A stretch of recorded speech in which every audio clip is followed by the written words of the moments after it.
Focus news 24/7 खबर एक नजर। अनुरागा किए जोगे तप ज्ञान विरागा।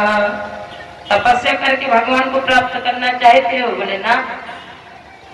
करना भी चाहोगे तो नहीं मिलेगी कृपा। योग करके? बोले ना। समाधि लगा करके यानी भगवान के ध्यान में डूब करके? बोले ना, ऐसे भी नहीं मिलेंगे। फिर महाराज कैसे मिलेंगे? तो कथा में बैठ करके कथा सुनने से? बोले तब भी नहीं मिलेंगे। तो यज्ञ में स्वाहा करने से? मिलहि न रघुपति और बिनु अनुरागा। क्या क्या करने से? किए जोग तप ज्ञान विरागा। ज्ञानी बन करके भगवान कहते हैं, चाहे वो राजा हो, चाहे वो ज्ञानी हो,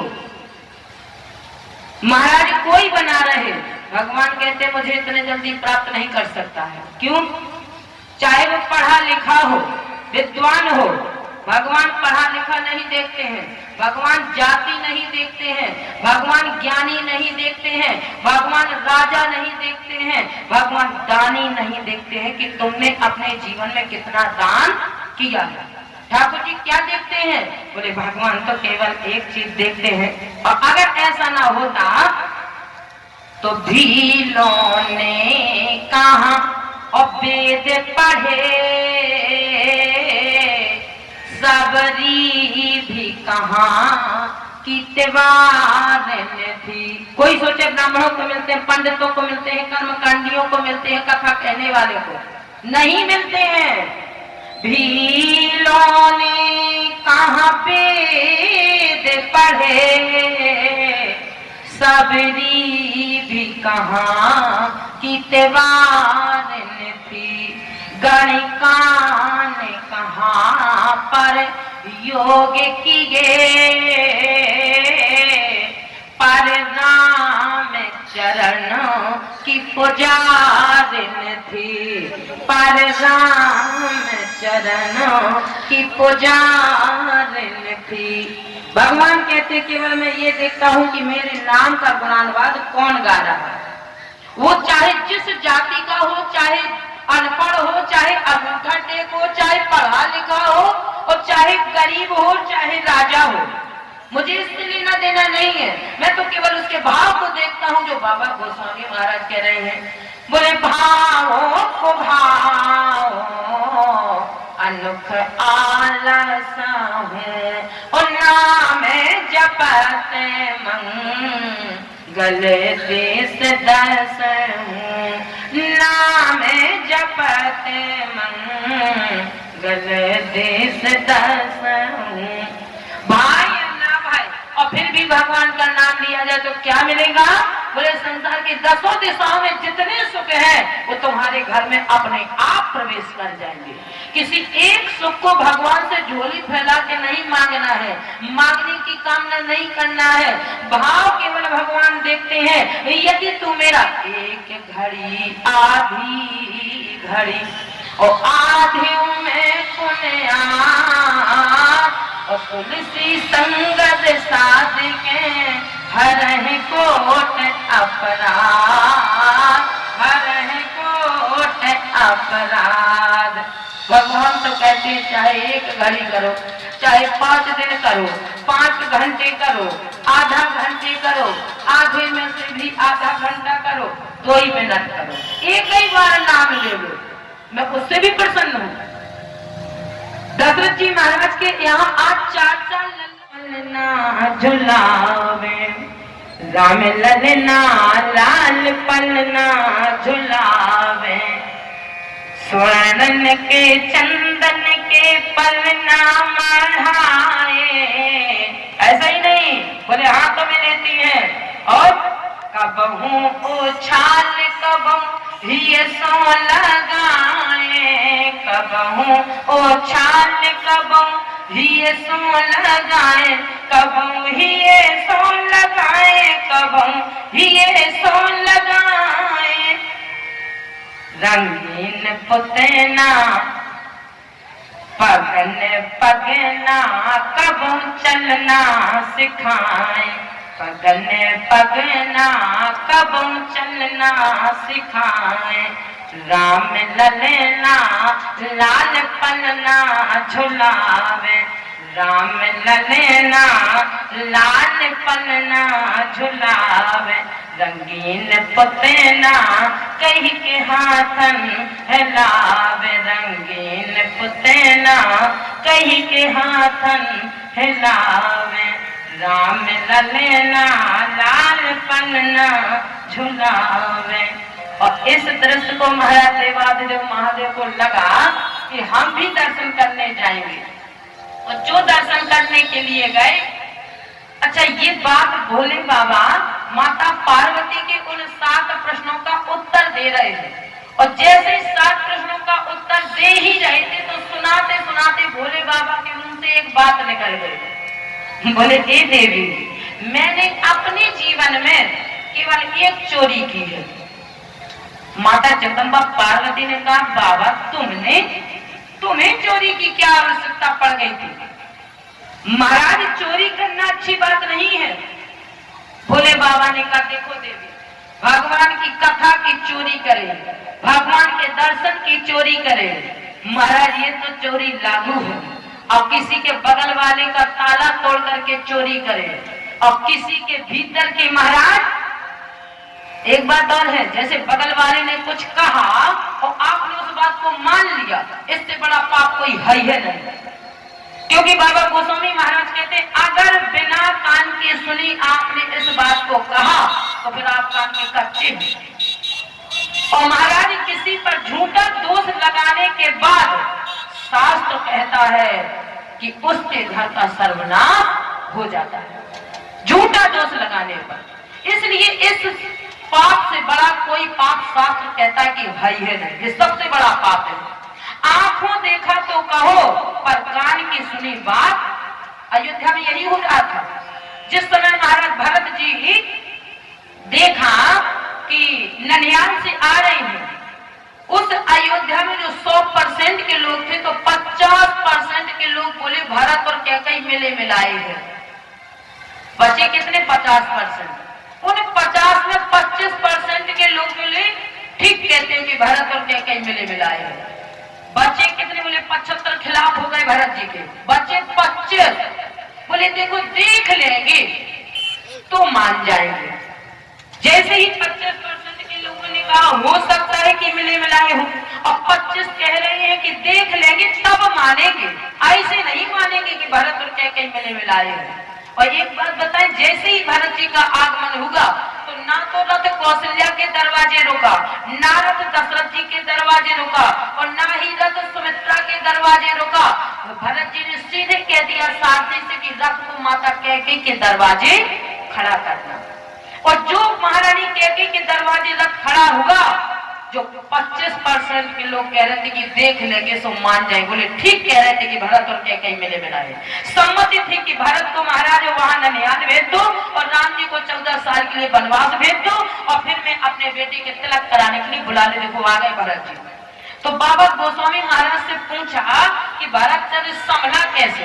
बोले संभला ऐसे कि महाराज अगर मांडवी रूपी पिलर की तरफ ना देखते भरत जी तो भरत रूपी छत नीचे आ जाती। मांडवी रूपी पिलर के ऊपर भरत रूपी सदी है, आधार बना हुआ है। और जैसे ही बाबा गोस्वामी महाराज ने कहा कि संभला ऐसे मैटर कि भरत जी ने मांडवी को देख लिया, आधा किवाड़ लगाए मांडवी वहीं से गंगा जमुना आंखों से बहा रही है, और महारानी कैकेयी हाथ में आरती का थाल लेकर के भरत जी के सामने जैसे ही आई, महाराज जो भरत जी ने देखा कि महाराज परिवार, बाबा गोस्वामी महाराज कह रहे कि परिवार को देखा, और परिवार में केवल पति और पत्नी होते हैं। तब तो कहा है कि संसार के मोह माया में, परिवार और रिश्तेदार के मोह माया में मत पड़ना। बोले परिवार को देखा, बोले महाराज बच्चे परिवार में नहीं आते। बाबा लिख रहे हैं चौपाई, बोले भारत दुखित परिवार निहारा। पत्नी को देखा और सहम गए भरत जी। भरत जी को लगा कि पत्नी रो रही है और माता के हाथ में आरती है, जरूर महल के अंदर कुछ कारण है। एक ने पूछा महाराज भरत जी को इसलिए गलत साबित किया जा रहा है कि भरत जी ने रथ रोका क्यों महारानी कैकेयी के यहाँ? तो बोले उस समय 3 बज रहा था और दोपहर के 3 बजे उस अयोध्या में कथा होती थी, क्योंकि जब बहुएं विदा होकर के आती है तो फिर अपने घर में कथा होती है, चाहे वो छोटी हो चाहे बड़ी हो। कथा के लिए पूछा गुरुदेव से दशरथ जी महाराज ने कथा कहाँ हो? बोले ना तो कौशल्या के कक्ष में हो ना महाराज सुमित्रा के कक्ष में। कथा सुनवाने की जरूरत महारानी कैकेयी को है, इसलिए कैकेयी के महल में कथा होनी चाहिए। भरत जी को लगा कि 3 बज रहा है, इस समय कथा चल रही होगी, टाइम पूरा हो गया है। ये सारथियों इस रथ को कहीं मत रोकना, सीधे महारानी कैकेयी माता कैकेयी के दरवाजे रथ को रोक देना। क्यों? बाबा लिख रहे हैं कथा चल रही थी, 3 बज रहा था। पीछे मेरे पहाड़ा और भूपेलित जागा, आज हमें बड़ अचरज लागा।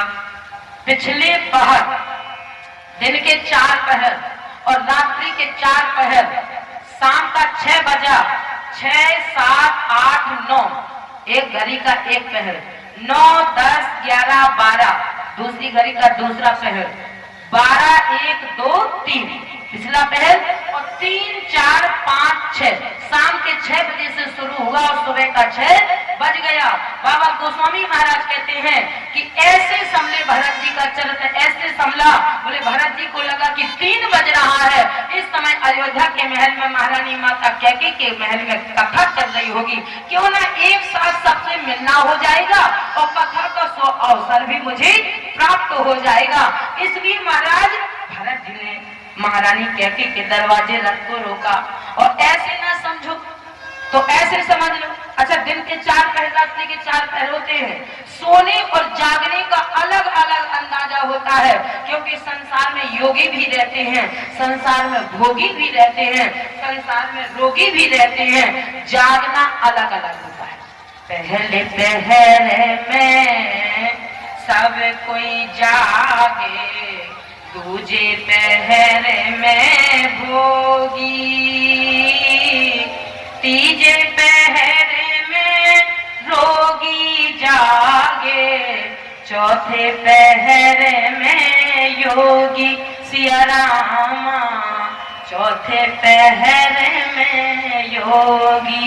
जो चौथा पहर चल रहा था, भरत जी को लगा कि 3 बज गए, कथा सुनने जा रही होगी। और अगर ब्रह्म मुहूर्त की बेला का 3 बजता है महाराज, तो उस समय अच्छा ब्रह्म मुहूर्त कब लगता है? कोई कहता है 4 बजे। 4 बजे ब्रह्म मुहूर्त नहीं लगता, ब्रह्म मुहूर्त 3 बजे लगता है, मानस कहती है ये बात। और जब ब्रह्म मुहूर्त लगता है तो 3, 4, 5, 6 यानी 3 से 6 के बीच में स्नान हमारा हो जाना चाहिए।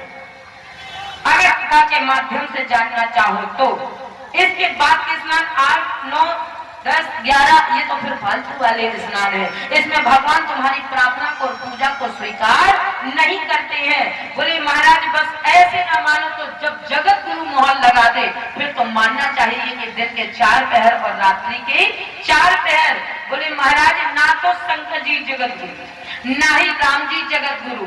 जगत गुरु कौन है? बोले कृष्णम वंदे जगत गुरु। और जगत गुरु स्वयं कर रहे हैं कि महाराज दिन के 4 पहर और रात्रि के 4 पहर मैया के पास सचमुच ने से कहा कि तुम्हारा लल्ला हमारी दही की मटकी फोड़ आया, चोरी से खाया आया। महाराज भगवान कृष्ण जी कहते माँ क्या बात करती हो, सखियों के चक्कर में पड़ी हो। हम सही बताएं तो मैं पूरे 4 पहर गायों को चराता रहा और आप कह रही कि चोरी।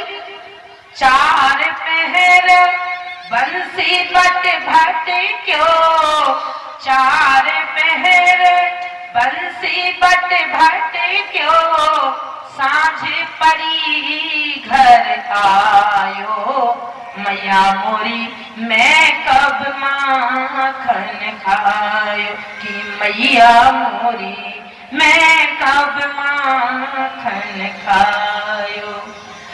आज बोले महाराज बस यही बात है। बोले राजे हुई जात बखान पबारे महावीर भूपति के द्वारे और रज हुई जात बखान पबारे। एक उमा अगर पैर के नीचे एक पत्थर भी आ जाए तो पिस करके धूल बन जाता था, इतनी भीड़ थी रहते। स्वयं इन आसनों को लगा रहे हैं, बिस्तर लगा रहे हैं, इस पर झाड़ू लगा रहे हैं, कचरा हटा रहे हैं। जो भगवान के मार्ग पर चलता है हकीकत मुखिया तो वही होता है, प्रधान का मुखिया तो वही कहा जाता है। भगवान कहते हैं बाबरे, जो राम के मार्ग पर आता है उसी का पद ऊंचा होता है। बताया मैं किसी के पद को ऊंचा मानने वाला नहीं हूँ। भावों का भूखा हूँ मैं और भाव ही एक सार है, और भाव से मुझको भजो तो भाव से बेड़ा पार है। और एक कहता है मैं यहाँ झाड़ू लगाऊंगा, लोग क्या कहेंगे? अरे लोग क्या कहेंगे? भगवान कहते रे रे बाबरे, यदि लोग के चक्कर में पड़ोगे तो फिर भक्ति इतने जल्दी सहजता से उपज होने वाली नहीं है। लोगों के चक्कर में जो पड़ता, मैंने कल भी बताया था कि जगत जिसे चुनता है संसद की सीट मिलती है, जगदीश जिन्हें चुनते हैं उन्हें सत्संग की सीट। कौन सी सीट बड़ी हुई? ये सीट बड़ी नहीं है, इस सीट का पद ज्यादा भारी है। वही इस पंडाल के भीतर कथा सुन सकता है जिस पर भगवान की कृपा है। और भगवान कहते हैं जो अपने बल से, बल होगा तब ना सेवा कर पाएगा, बल ही नहीं होगा तो चारपाई पे चौकी पे नहीं पड़ा होगा, क्या सेवा कर पाएगा भगवान की? बल से, कोई तन से और कोई धन से, जो जिसकी सेवा करना चाहे। भगवान कहते हैं बाबरे, मैं जितने जल्दी यज्ञ की आहुति डालने से प्रसन्न नहीं होता हूँ, कृपा नहीं मिलती है, उतनी जल्दी मैं इस सेवा से प्रसन्न हो जाता हूँ। क्यों? मिला ही न रघुपति बिनो अनुरागा, और किए जोगे तपा ज्ञान विरागा। कितना सुहा करो, ऐसे नहीं मिलते हैं। भगवान ये नहीं देखते हैं कि प्रतिष्ठित कार्य के लिए व्यक्ति प्रभाव में डूब जाता है और महाराज जो सामने आए उसी कार्य में आगे बढ़ जाए।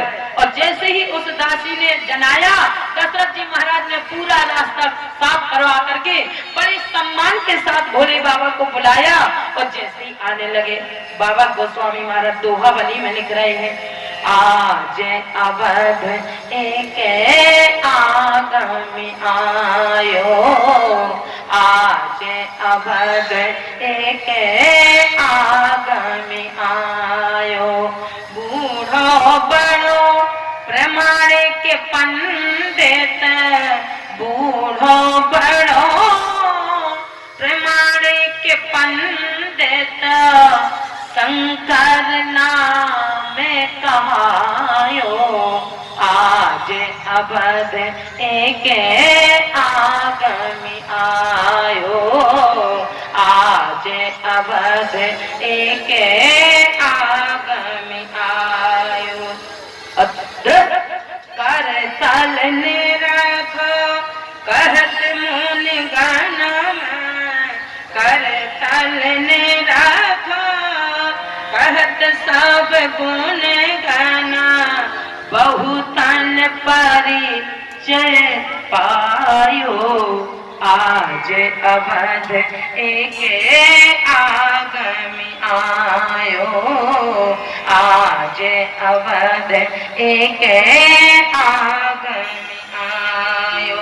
मैया कौशल्या अपने लल्ला को पकड़े, महारानी कैकेयी अपने लल्ला को पकड़े, सुमित्रा मैया दो दो लल्ला को पकड़े और बाबा के सामने चली आ रही हैं।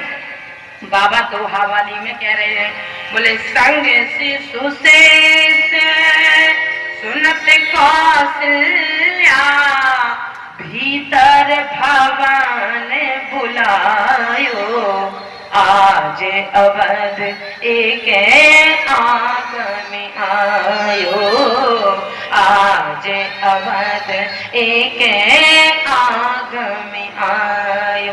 अच्छा, रामचरितमानस की क्या चाह रही है? अपने अपने अपने लल्ला को लिए है। और श्रीमद् भागवत महापुराण में महाराज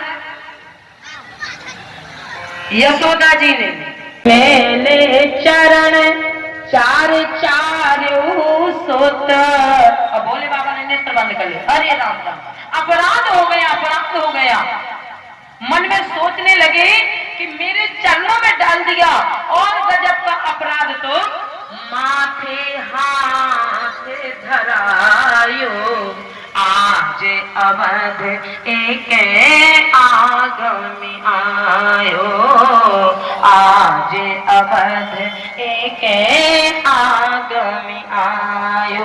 मैया कौशल्या ने देखा बाबा तो नेत्र बंद किए हैं, लल्ला हमारे चरणों में पड़े हैं, और बाबा को जगाया, बाबा हमारा लल्ला इतनी देर से आपके चरणों में पड़ा है, जरा आशीर्वाद तो दे दो। भोले बाबा अपराध में डूबे थे, और जैसे ही मैया ने हाथ पकड़ा भोले बाबा को, लल्ला का सिर पे धरा, भोले बाबा ने कहा दूसरा अपराध मैया के मुंह से निकल पड़ा, बाबा हमारे लल्ला का जरा भाग बता दो। जैसे ही भोले बाबा ने कहा ठीक है, अब भी एक बात बताऊं भाई, जितना अच्छा मुझे अपने हाथ की रेखा देखना आता है, पैर की रेखा देखना आता है, उतना अच्छा मुझे भाग देखना हाथ की रेखा का नहीं बनता। बोलो हनुमान जी महाराज जी की। बोले हाथ की रेखा का भाग उतना अच्छा नहीं बता पाता हूँ, मुझे पांव की रेखा का भाग माथे में नहीं लगा रहा हूँ, मेरी आंख में मोतियां बिंदु आने के कारण मुझे चरण की लात की रेखा दिखाई साफ साफ नजर नहीं आ रही है, इसलिए मैं आपके पास ले जाकर के रेखा देख दोहावली में कि भोले बाबा ने राम जी के भाग को बताना शुरू किया। बोले जन्म प्रसंग, ए माया अगर तू भाग पूछना चाहती तो अपना कान हमारे मुंह के पास लाओ, तब हम भाग बताएंगे। महारानी कौशल्या ने भोले बाबा के मुंह के पास अपना कान किया, और जैसे ही कान किया तो भोले बाबा ने धीरे से कहा, ए माई सच सच बताना, क्या जन्म प्रसंग कहो कौशिक बेच, जन्म प्रसंग कहो कौशिक बेच। जन्म का पहले भाग बताया, सही सही बताओ माई, ये लल्ला जो तुम्हारे यहाँ हुआ है, ये दशरथ जी के प्रताप से नहीं हुआ, ये किसी बाबा के प्रताप से हुआ। मैया ने मुंह पे हाथ धर दिया, बाबा यहाँ कहा तो कहा, अब दुनिया में संसार में किसी के यहाँ ये बात मत कहना कि किसी बाबा के प्रताप से हुए, दशरथ जी के प्रताप से नहीं। और कितना बोल पाए, जन्म प्रसंग कहो कौशिक बेच, और सिए स्वयं भर गायो, आज अवध एक आगमी आयो। जन्म से लेकर के विवाह तक की चर्चा कर पाई, और मैया ने मुंह पे हाथ धर दिया भोले बाबा का।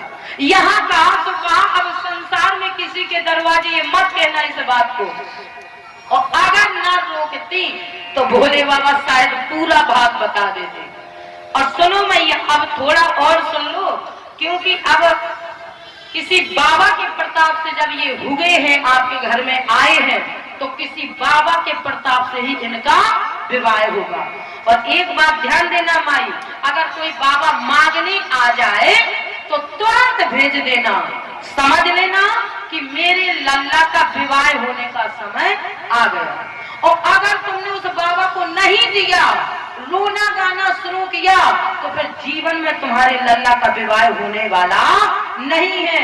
बाबा के प्रताप से मिला तो बाबा के प्रताप से तुम्हें बहनों का सौभाग्य मिलेगा। मैया तो मैं बिल्कुल इनकी बात को मान करके कोई आए तो बाबा मांगने, और मैं तुरंत अपने लल्ला को बेटा करके भेंट कर दूंगा। जैसे ही महारानी कौशल्या ने उस बात को अपने जीवन में करने के लिए महाराज धीरे धीरे भोले बाबा ने विदा दी। हम तो दर्शन के निमित्त गए थे, यहाँ बाबा गोस्वामी महाराज कह रहे हैं उन चारों लल्लाओं का नामकरण करने के लिए। आजकल नामकरण कैसे होती है? बोले महाराज अभी वो गर्भ के भीतर है, अभी वो बाहर नहीं आया है धरती पे, और नामकरण होने लगे पत्नी के बीच में। एक कहेगा रामू रखेंगे, एक कहेंगे नहीं रामू नहीं रखेंगे, श्यामू रखेंगे। इस तरह से आया है नहीं और नामकरण होने लगे। जबकि हमारा शास्त्र कहता है यथा नाम तथा गुण। किसी ब्राह्मण के द्वारा, किसी पंडित के द्वारा अपने बालकों का नामकरण कराना चाहिए। यदि कोई ब्राह्मण आकर के, संत आकर के आपके बेटे का नामकरण करेगा, पहले तो महाराज 8-8, 10-10, 12-12 साल के बेटे हो जाते थे, नाम ही नहीं रखा जाता था। और जब संत महात्मा का आगमन होता था, महाराज जी आप ही जरा नाम दे दीजिए, हमारे बालक को किस नाम से बुलाया जाए। तो शास्त्र कहता है, बाबा गोस्वामी महाराज कहते हैं, हमारे इतने बड़े राजा होने के बाद भी नामकरण के लिए गुरुदेव को बुलाया। और जैसे कहा, बोले नामकरण कौन और आवो सर जानी, और भूप बोले पठाए मुनि ज्ञानी। ज्ञानी को बुला करके, संत को बुला करके अपने बेटों का नामकरण करवाया। और जैसे ही आए, पदार्पण किया, पूजन किया, और जो कहा, बोले जो आनंद और सिंधु सौख राशि, और करते लोके सुपासी, नाम सो सुख धाम और राम अस नामा, और अखेले लोके दायक विश्रामा। इनका विश्व भरण पोषण कर जोई, ताकर नाम भरत अस होई। ऐसे राज्य चलाने वाले ये भरत जी है, खुद पद पर न बैठ करके और पूरे पद का निर्वाह किया 14 साल तक, जब तक राम जी का आगमन नहीं हो गया। किसी को कोई दुख नहीं, किसी को कोई कष्ट नहीं। वो महाराज राज्य चलाया भरत जी महाराज ने, कि विश्व भरण पोषण कर जोई, और ताकर नामा भरत अस होई। लेकिन बाबा गोस्वामी महाराज, मरते मेरे प्राण ना रहेंगे, मेरे प्राण ना रहेंगे, ये दान करते करते, ये दान करते करते राघव को मैं न दूंगा, राघव को मैं न दूंगा।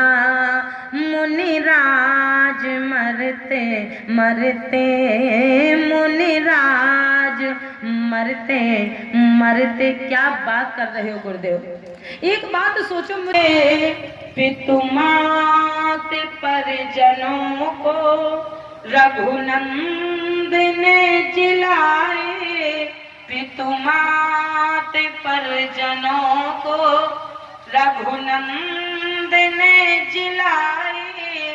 लोचन लोचन चकोर तन में, लोचन चकोर तन में, छवि पान करते करते, छवि पान करते करते